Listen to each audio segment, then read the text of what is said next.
The perfect record. Zara, X7 had never failed a mission in her 3 centuries of existence. Her metallic scales gleamed in the artificial light of her ship's bridge as she reviewed her latest success, the elimination of a crystalline being from Nexus Prime that everyone had deemed unkillable. The fragments of her target still sparkled in countless evidence bags across 3 systems, leaving forensics teams baffled and her reputation further enhanced. 342 confirmed eliminations. 0 failures. 0 witnesses. 0 traces. The credit transfer had barely cleared when her neural implant pinged with a new contract. She reclined in her command chair, absently cleaning a molecular blade she hadn't even needed to use on her last target. The weapon caught starlight streaming through the viewport, casting dancing reflections across her scaled face. "Display contract details," she commanded, her voice carrying the slight mechanical undertone common to her species. The holographic display materialized before her, casting a blue glow across her metallic scales. The information scrolling before her eyes made her laugh out loud, the sound echoing off the sleek walls of her ship's interior. Target, human male. Location, Earth, Northern American continent. Difficulty rating, low. Payment, 500,000 universal credits. A human, she mused aloud. They're sending me, the galaxy's premier assassin, after a human. The species that had barely mastered space travel, the ones who still got excited about finding water on nearby planets. Display target's capabilities, she ordered, more out of professional courtesy than actual concern. The list was predictably short: no cybernetic enhancements, no neural upgrades, not even a basic shield implant. Just a standard human male with standard human weaknesses. This wasn't just beneath her skills, it was practically insulting. She had eliminated targets that could phase through solid matter, beings that could regenerate entire limbs, creatures that existed simultaneously in multiple dimensions. And now they wanted her to kill what amounted to an evolved primate. The target lived alone in what humans called a suburb. He followed predictable patterns: work, home, occasional social outings. No military training, no special abilities, and no significant security measures. "Accept contract," she commanded, already mentally calculating how she would spend the embarrassingly easy credits. Maybe she'd finally get that quantum phase shifter she'd been eyeing. It would be overkill for this job, but then again, everything in her arsenal would be overkill for a human. The confirmation chime sounded, and her ship's AI plotted a course for Earth. As the stars blurred into streaks of light around her vessel, she pulled up everything the guild had on humans. Might as well learn about their weaknesses, though she doubted she'd need more than one to get the job done. "This will be my easiest job yet," she mused, her scaled fingers dancing through the holographic data. 343 will look just as perfect on my record as 342. Little did she know, she had just accepted the contract that would shatter her perfect record, and her entire worldview, into pieces far smaller than her crystalline target had become. Earth's atmosphere burned crimson around her cloaked ship as she descended through the layers of primitive satellite coverage. Humans, with their quaint attempts at space monitoring, would register nothing more than a slight weather anomaly.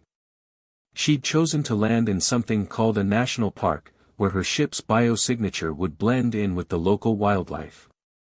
The target's location was a place humans called Minnesota, which seemed to consist mainly of lakes and something locals kept referring to as passive-aggressive behavior. Her adaptive camouflage adjusted to match human appearances, though she kept her height at an intimidating 6 feet. No reason to completely blend in with these diminutive creatures. Target residence located, her neural implant confirmed as she approached the suburban area. Address matches guild parameters. She positioned herself across the street behind a row of decorative vegetation humans used to mark their territory. The house was embarrassingly easy to surveil: standard construction materials, large transparent sections they called windows, and security that might as well have been designed by primitive primates, which she reminded herself with amusement, it had been. The target was due home according to his predictable schedule. Right on time, a ground transport vehicle, a car, in local parlance, pulled into the driveway. She raised her multispectral scanner, ready to log his movement patterns.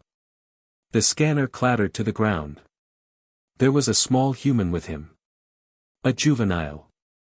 Data scrolled across her vision as her implants analyzed the scene. The small human was approximately 7 Earth years old, female, sharing 50% genetic markers with the target. A biological offspring. This wasn't in the contract. The target lifted the small human onto his shoulders, their combined laughter carrying across the street. Her audio enhancers picked up their conversation with crystal clarity. "Higher, Daddy. I want to touch the clouds. Any higher and you'll bump your head on the moon, Peanut." The small human's giggles intensified. "That's silly. The moon is way higher than this." "Oh yeah? And how do you know that, Miss Smarty Pants?" "Because we learned about the solar system today. Did you know that sometimes the moon looks like it's changing shape, but it's actually just shadows?" Her implants registered an unexpected spike in her own vital signs.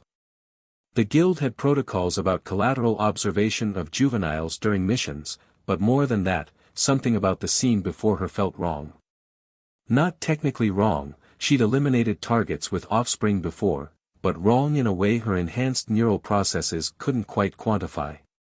The target was now attempting to open his dwelling's entrance while maintaining balance of the juvenile on his shoulders, an inefficient process that seemed to be generating even more laughter.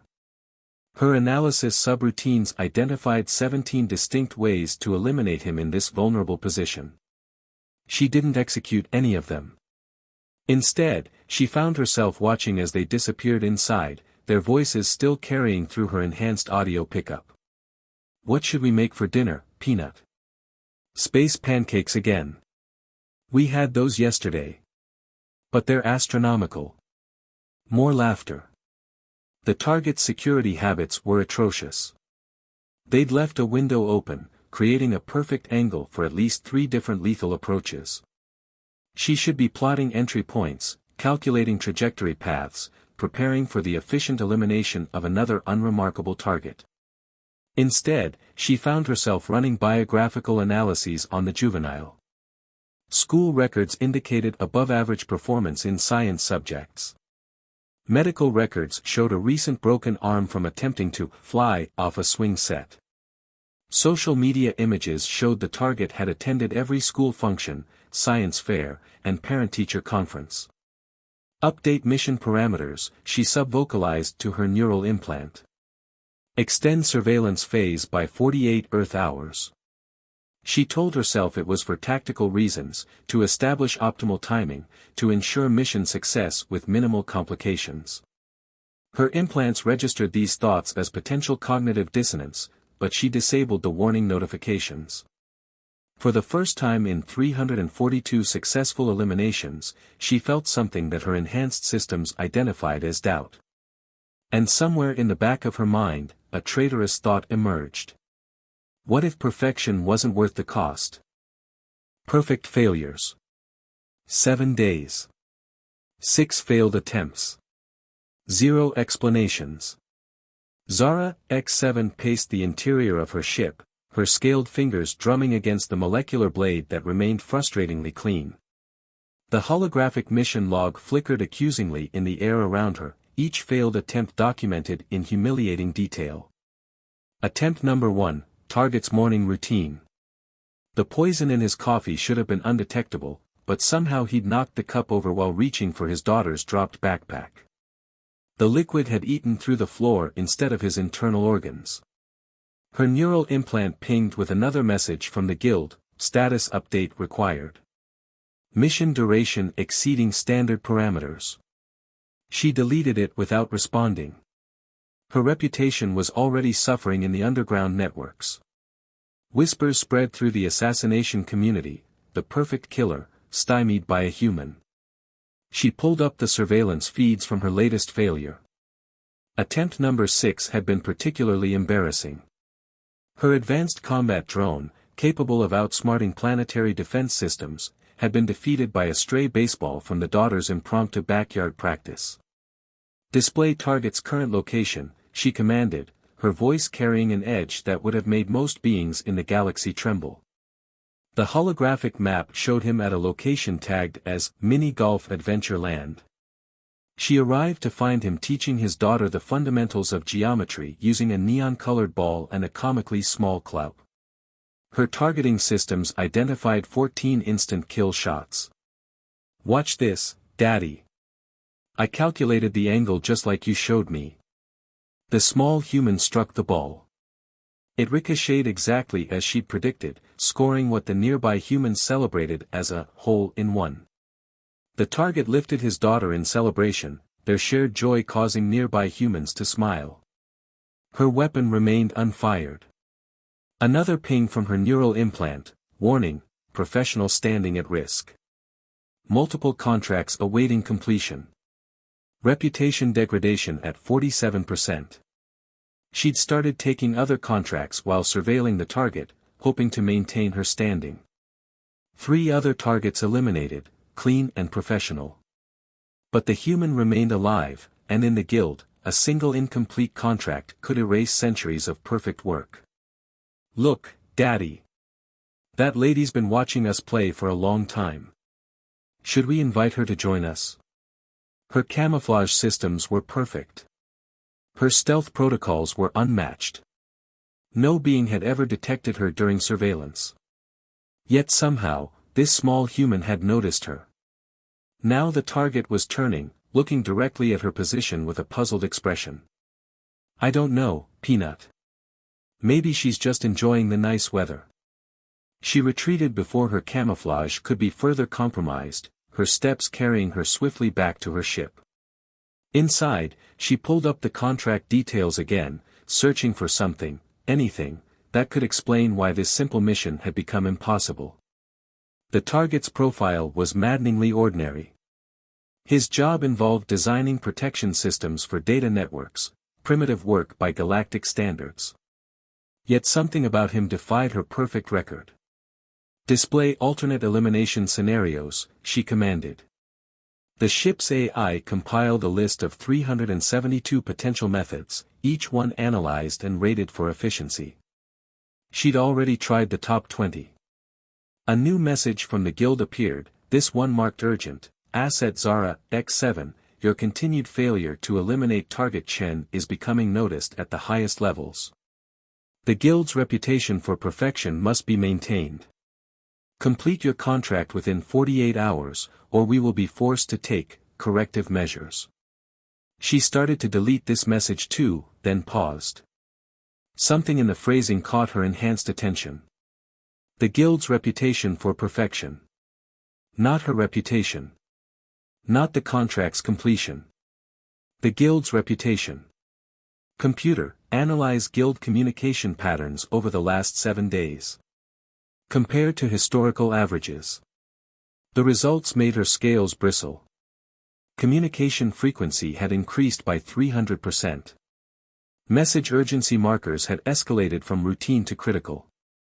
And the linguistic analysis showed a 47% increase in threatening undertones. They were afraid. But of what? A human who couldn't even detect basic poison in his morning coffee? A target whose most sophisticated security measure was a garden gnome with a hidden camera? Display all guild contracts involving Earth targets over the last standard year.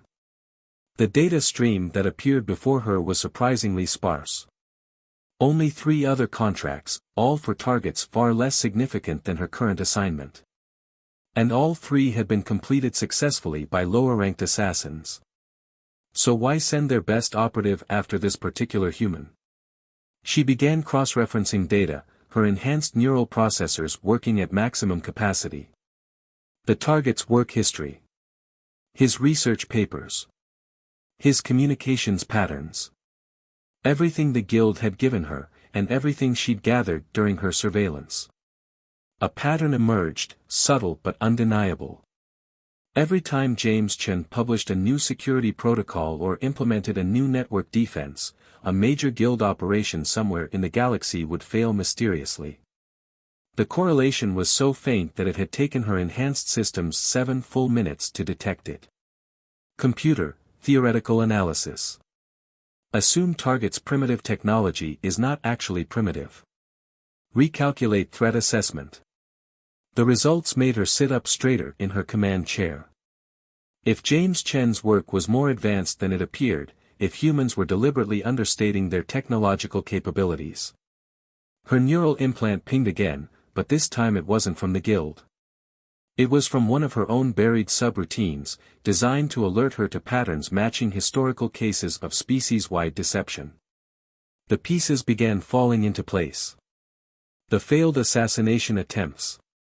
The daughter's ability to see through her camouflage. The guild's increasing desperation. They hadn't sent her after James Chen because he was an easy target. They'd sent her because every other method of elimination had already failed. And now she had to make a choice, maintain her perfect record by completing the contract, or uncover what might be the biggest deception in galactic history. Her scales shifted color slightly as she made her decision. Computer, begin deep analysis of all Earth communications. Focus on encrypted channels we previously dismissed as primitive. And prepare for potential guild pursuit vessels. For the first time in 342 successful missions, Zara X7 was about to fail on purpose. Sometimes, she realized, perfection meant knowing exactly when to break your perfect record. As her ship's systems began the deep scan of Earth's communications, she caught herself smiling. The expression felt foreign on her scaled face, but somehow appropriate. "Show me what you're really hiding," she whispered to the holographic image of James Chen and his daughter. "Show me why the perfect assassin needs to fail." The hidden truth. Zara X7's ship hung in high orbit above Earth, its cloaking systems operating at maximum capacity. The assassin sat motionless in her command chair, her scaled fingers frozen over the holographic controls as she processed the information scrolling across her visual feed. The data packet had arrived encrypted through unofficial channels, sent by a contact she'd cultivated deep within the guild's archival division. What she found inside shattered every assumption she'd held about her current mission, and humanity itself. The target wasn't just a simple network security specialist. He was part of something much larger, something the guild had deliberately concealed from her. Project Firewall, they called it. A human initiative that had been quietly building the most sophisticated digital defense system the galaxy had ever seen. Her scaled fingers danced through the classified files. According to the data, Earth's apparent technological backwardness was an elaborate deception.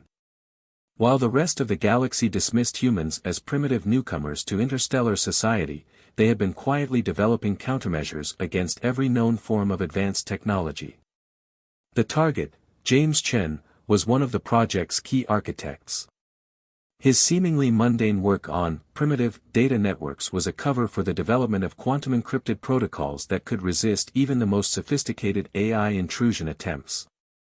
Protocols that could potentially render the guild's entire technological infrastructure obsolete. "Display additional target analysis," she commanded, her voice carrying an edge of uncertainty she'd never experienced before.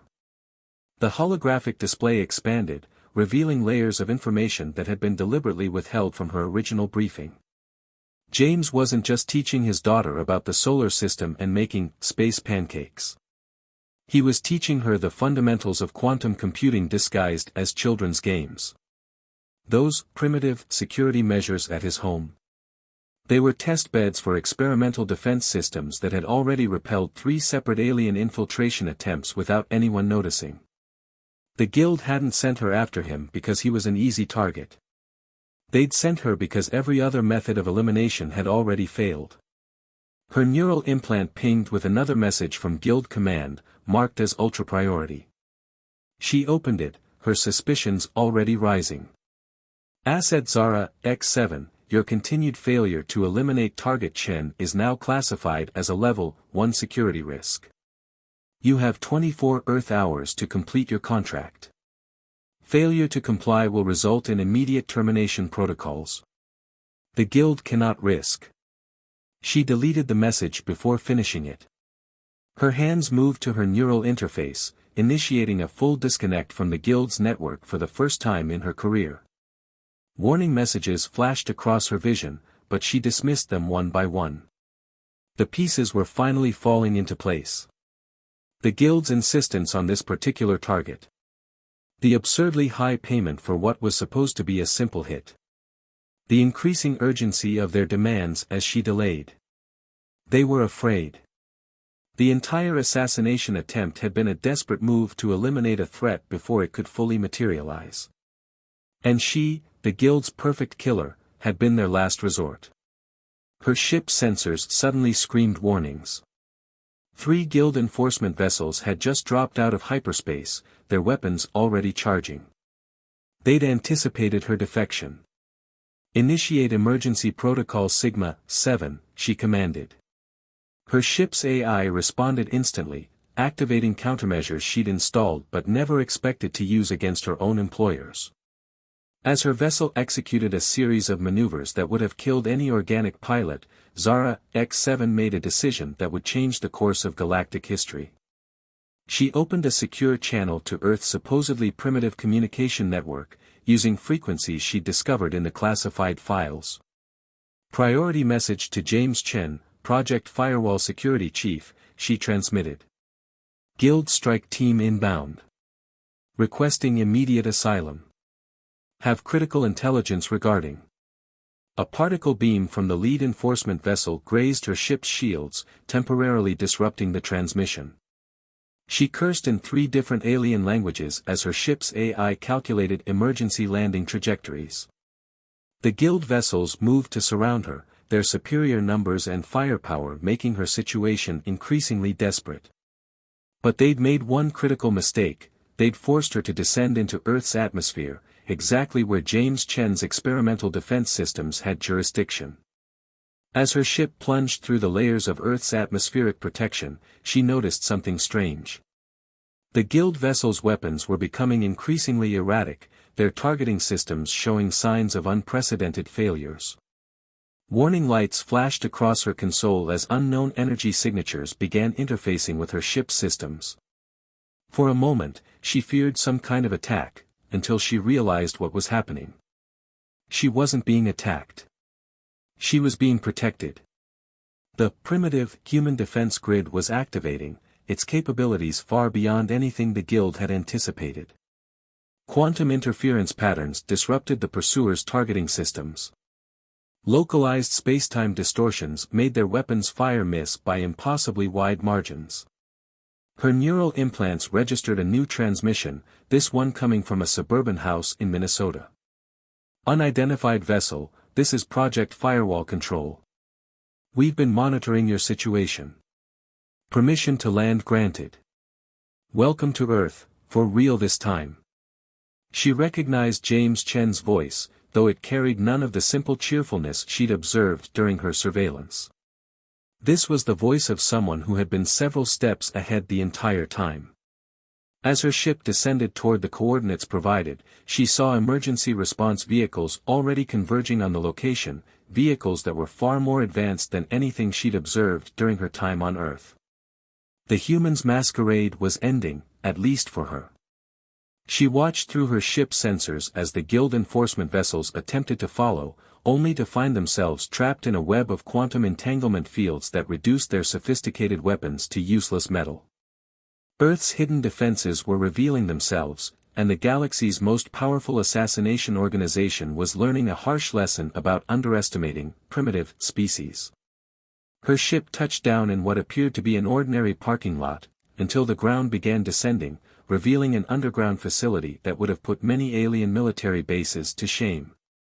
As the landing platform locked into place, she saw James Chen waiting for her, his daughter holding his hand and waving excitedly.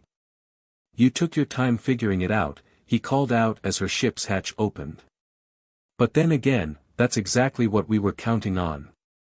Zara X7 emerged from her vessel, her adaptive camouflage deactivated for the first time since arriving on Earth. Her metallic scales reflected the facility's lights as she faced the man she'd spent weeks trying, and failing, to kill. You knew, she said. It wasn't a question. James nodded, squeezing his daughter's hand. We needed to know if the guild's perfect assassin could recognize the difference between following orders and doing what's right. Consider it a test, one you finally passed. Daddy, his daughter tugged at his sleeve, pointing at Zara X7's scaled form with undisguised fascination. Is she going to help us save the galaxy?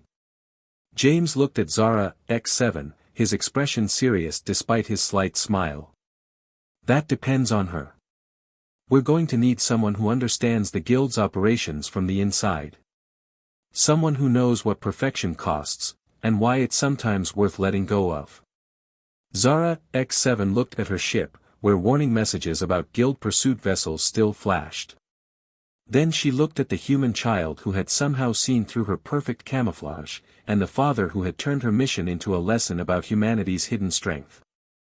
Her neural implants were already calculating the strategic advantages of cooperation, processing the implications of Earth's revealed technological capabilities. But for once, she didn't need enhanced logic to make her decision. Sometimes, the most perfect choice was the one that broke all the rules. Tell me everything, she said, stepping forward to join Earth's hidden defense against the galaxy's greatest threats. And then let's show the guild exactly how wrong they were about humanity. Behind her, the underground facility's doors sealed shut, hiding them once again beneath the perfect camouflage of ordinary human life, a deception far more masterful than any she had ever achieved in her centuries of perfect kills. The real war was about to begin, and perfection, she realized, would be the least of their weapons, last edited 6 minutes ago. The perfect counter. The Guild's High Council chamber had never seen such chaos. Emergency alerts flashed across every holographic display as reports flooded in from all corners of the galaxy. Earth's defensive systems weren't just active, they were spreading. How? Demanded High Counselor Vexthor, his crystalline form vibrating with barely contained rage. How did we miss this level of technological advancement? The answer came from their most sophisticated analysis AI, its voice eerily calm amid the pandemonium. They hid in plain sight, Counselor. Every piece of primitive technology they deployed was a Trojan horse. Their social media networks. Quantum encrypted communication channels. Their streaming services. Massive data collection operations. Even their children's games contained advanced algorithms we're still trying to decode. Zara X7 watched this scene unfold through a secure feed in James Chen's underground command center. Her former employers were learning a harsh lesson about underestimating humanity, and she couldn't help but feel a touch of satisfaction. They're about to make their biggest mistake, James said, standing beside her. His daughter sat at a nearby console, her small fingers dancing across what appeared to be a game interface but was actually controlling a network of quantum satellites. They'll try to overwhelm us with brute force. It's the only strategy they have left. As if on cue, the facility's sensors detected multiple guild warfleets emerging from hyperspace. Thousands of ships, representing the largest military force the Assassination Guild had ever assembled. They still think quantity beats quality, Zara X7 observed, her scaled fingers moving through the holographic tactical display. Even after everything they've seen, they can't accept that they've been outmaneuvered by a primitive species. James nodded, then turned to his daughter. Sarah, initiate Protocol Wonderland. The girl grinned, her fingers never stopping their intricate dance across her game console. Already on it, Daddy. They're about to find out why you never underestimate a kid's imagination. Zara X7 watched in amazement as Earth's true defensive capabilities revealed themselves. The seemingly primitive satellites in orbit transformed, unfolding into configurations that defied conventional physics. The planet's atmosphere itself began to ripple with patterns that her enhanced vision could barely process. What exactly is Protocol Wonderland? She asked, her professional curiosity piqued. James smiled. We asked children what they would do to protect Earth from alien invaders. Then we built it. The guild warfleets opened fire, launching enough firepower to crack a small moon. But their weapons encountered something unprecedented, a defense system that operated on the logic of a child's imagination. Particle beams twisted into pretzel shapes. Plasma torpedoes turned into bubbles. Entire squadrons of ships found themselves trapped in what appeared to be giant games of interstellar hopscotch. Impossible, she whispered, her neural implants struggling to process what she was seeing. That's exactly why it works, James explained. We stopped trying to build defenses that made sense to adult military minds. We let imagination be our guide. The guild's perfect logical strategies can't counter what they can't understand. Sarah looked up from her console, beaming. I added unicorns to the quantum field disruption matrix. Pink ones. Sure enough, Zara X7's enhanced vision caught glimpses of energy patterns that somehow managed to incorporate equine shapes into their quantum interference waves. The guild's most advanced ships were being corralled by physics that shouldn't exist. They're mobilizing their elite assassination units, she reported, recognizing the energy signatures of ships similar to her own former vessel. Including multiple versions of me. James raised an eyebrow. Multiple versions. The guild doesn't just train its assassins to be perfect.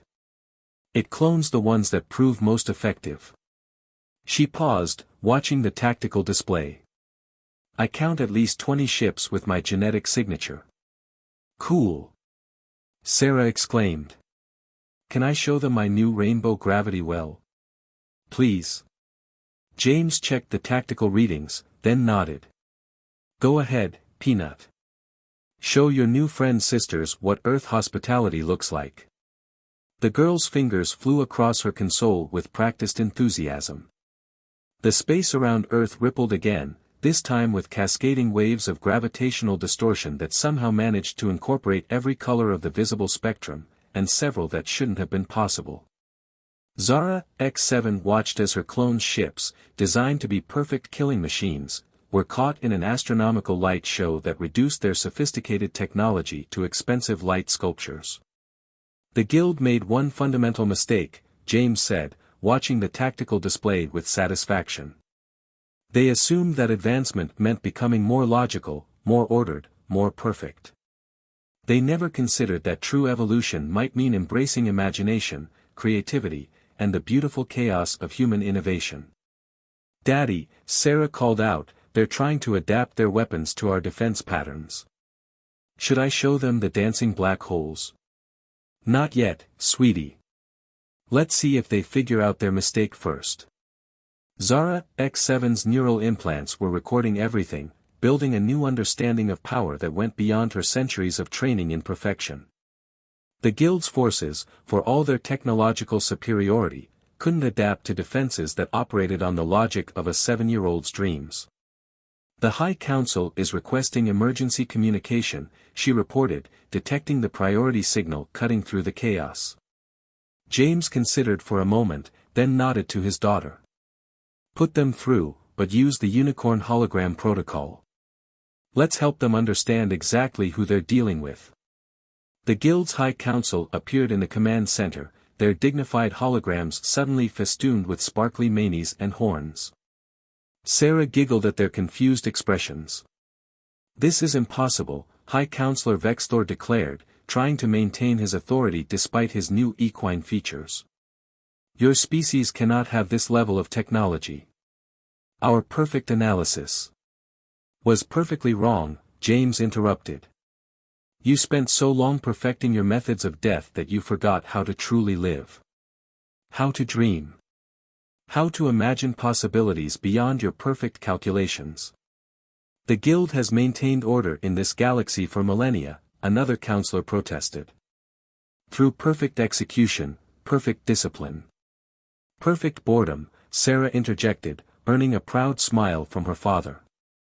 Zara X7 stepped forward, addressing her former masters. I was your perfect assassin. And it took failing to kill one human to help me understand that perfection itself was our greatest weakness. We will not accept this, Vexthor declared.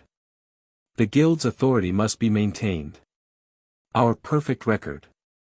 He never finished the sentence. Sarah had grown bored with the conversation and decided to demonstrate her latest innovation, a defense system that turned incoming warships into origami cranes. I think, James said to the increasingly distressed council, it's time for the guild to learn a new definition of perfection. One that includes the possibility of change, growth, and maybe even a little bit of whimsy.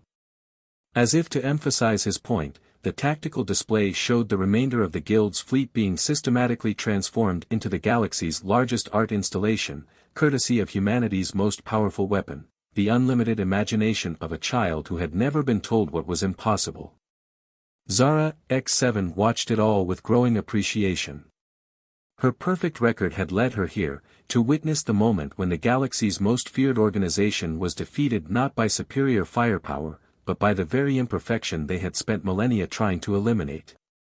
Ready for the grand finale? Sarah asked, her fingers hovering over her console with anticipation. James looked at Zara, X7, including her in the decision. What do you think? Should we show them what happens and you combine advanced quantum physics with a second grader's art project? For the first time in her existence, Zara, X7 felt something her systems identified as pure joy. Execute finale, she said, her perfect precision giving way to something far more valuable, wonder. Sarah's fingers danced across her console one last time, and the space around Earth erupted into an impossibility that would rewrite the galaxy's understanding of both science and art forever. Perfect evolution.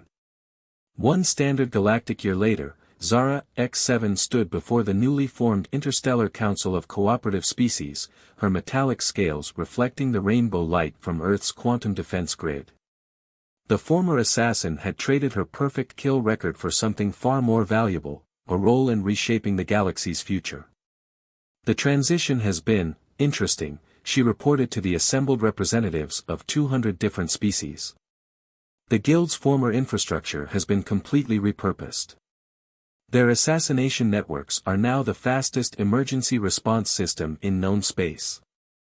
Their stealth technology delivers medical supplies to conflict zones. Their perfect killers have become perfect protectors. The High Counselor of the Crystalline Collective, formerly known as Vexthor before Sarah had insisted on giving him a friendship makeover, shifted uncomfortably in his newly iridescent form. And the human influence continues to spread. Exponentially, Zara, X7 confirmed, bringing up a holographic display of the galaxy. Waves of color rippled across the map, showing the propagation of Earth's technological and cultural revolution. Their approach to innovation has proven infectious. In the year since the guild's defeat, humanity had shared their technology freely, but with an unexpected twist. Every advancement came packaged with art supplies, musical instruments, and what they called imagination catalysts. Species that had spent millennia pursuing cold perfection found themselves drawing with crayons, playing with quantum building blocks, and learning that efficiency wasn't everything. Display Project Wonderland's current status, she commanded. The holographic display shifted, showing hundreds of training centers across the galaxy where former guild assassins worked alongside human children to develop new defensive technologies. Her own clones had taken to it with surprising enthusiasm, their perfect precision complementing the chaotic creativity of their young partners. Yesterday, she reported, Training Center 7 developed a planetary shield that runs on knock-knock jokes. Center 12 created a faster-than-light drive powered by children's laughter. And Center 23. She paused, still processing the impossibility, somehow turned a black hole into a recycling system for space debris. They're calling it the Cosmic Composting Initiative. Sarah, now 8 years old and officially Earth's ambassador of imagination, bounced excitedly in her seat next to her father. Show them the happiness index readings. James Chen, now director of Galactic Innovation, nodded encouragingly.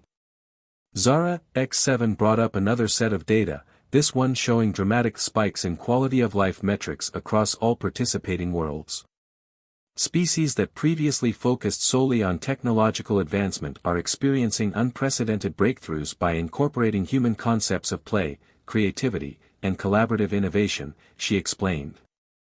The quantum physicists of Rigel 9 recently solved a 1,000-year-old mathematical problem by hosting an intergalactic tea party. And the former guild assets, another council member inquired. All 23 of my clone sisters have found their specialties, Zara X7 reported with what her emotional subroutines identified as pride. X12 is teaching interpretive dance to silicon-based life forms. X7 runs an interstellar art therapy program for reformed assassins. And X19, she actually smiled, is writing children's books about her experiences as a perfect killer learning to be perfectly imperfect. The council chamber, redesigned by Sarah to include clouds that changed color based on the emotional atmosphere, shifted to a warm pink as positive sentiment filled the room. But what of order? A newly appointed representative asked. What of structure and predictability? Watch this, Sarah said, standing up and approaching the central display. Computer, show them Operation Organized Chaos. The holographic display transformed into a real-time view of the galaxy's traffic control system. Ships of all sizes moved through space in patterns that seemed random at first glance but resolved into an intricate dance of perfect efficiency, all coordinated by an AI that had been taught to appreciate both mathematics and music. The old way was about controlling chaos, James explained, joining his daughter. We've learned to embrace it, to find the patterns in the randomness, to let perfect precision and wild creativity work together.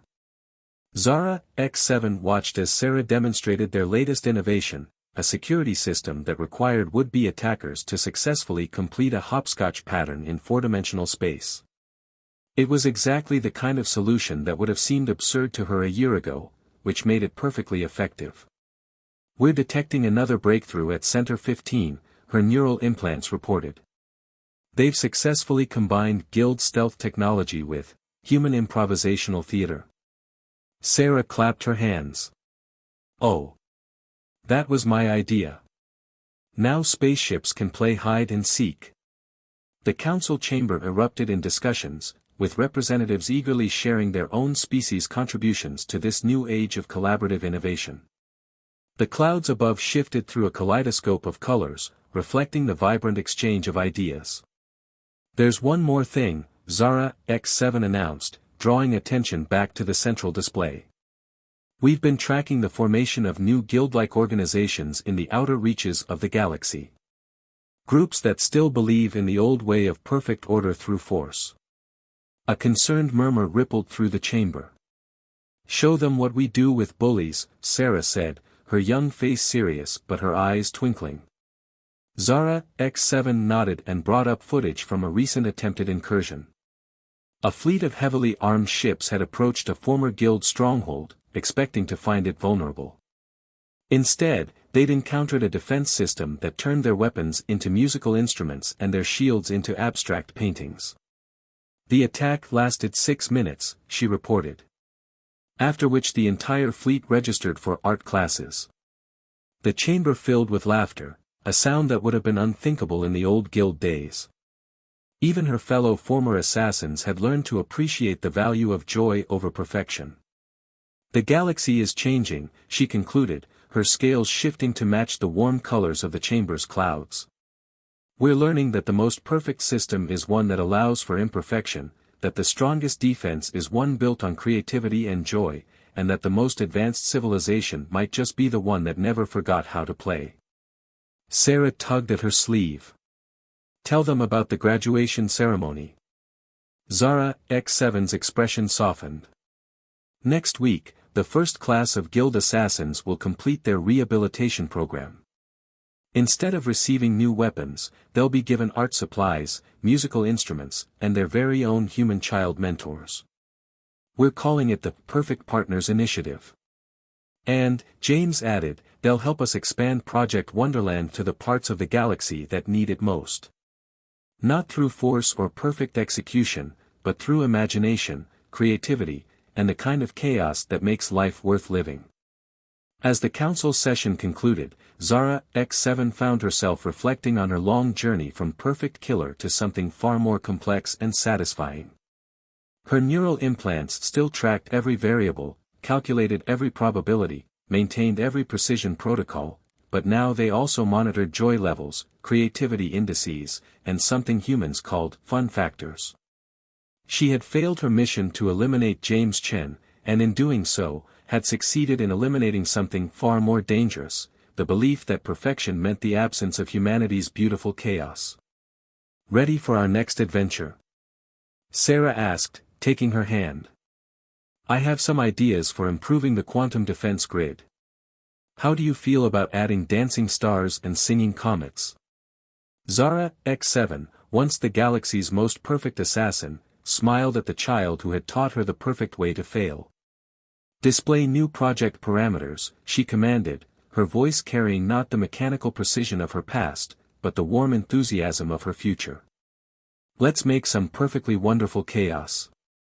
The stars themselves seemed to twinkle a little brighter, as if they too had learned that the most perfect universe was one filled with endless possibilities for play, creativity, and dreams that defied the very notion of perfection itself.